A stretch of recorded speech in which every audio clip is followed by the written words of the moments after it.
Disangkakan makan pau babi tetapi rupa-rupanya pau daging manusia. Yes, ini yang berlaku dekat Macau 1985.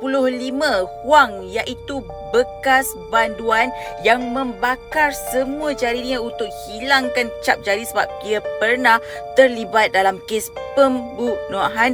Dia membunuh orang yang tidak mahu membayar hutangnya. Lepas dia dikeluarkan daripada penjara, dia berhijrah dan mencari pekerjaan dengan salah sebuah restoran di Macau. Bila dia pergi kat restoran tersebut, pemilik restoran tu mengajak dia berjudi sebab dia ni memang pandai sangat dan hebat sangat dalam perjudian. Tapi malangnya pemilik restoran tersebut kalah beberapa kali sehingga pemilik restoran tersebut berhutang dengan Huang. Main punya main sampailah hutang tersebut mencecah kepada ratusan ringgit. Akhirnya pemilik restoran tersebut cakaplah dengan Huang dengan perjanjian hanya bercakapan, perjanjian lisan saja. Dia kata, kalau aku tak mampu nak bayar hutang kau, aku akan bayar dengan kau dapat restoran aku ni. Keesokan hari tu, Huang terus menuntut restoran tersebut kepada pemilik restoran tu. Sampai kusudahlah pemilik restoran tu tak mau serahkan restoran tersebut. Dia cakap, mana ada bukti. Sampailah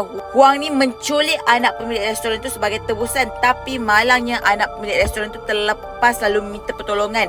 Huang pun apa lagi, dia pecahkan botol dan terus tuk dekat leher anak pemilik restoran tu. Jadi disebabkan dia nak hilangkan segala bahan bukti, dia terus bun semua 10 orang ahli keluarga pemilik restoran tersebut dan dia ambil alih restoran 8 Immortals tu. Jadinya kan orang tahu dia ni pekerja tempat tersebut. Dia cakaplah dia menggantikan pemilik dia buat sementara waktu dan menjual pau daging babi. Tapi orang kata pau tersebut lebih sedap daripada pemilik asal yang buat.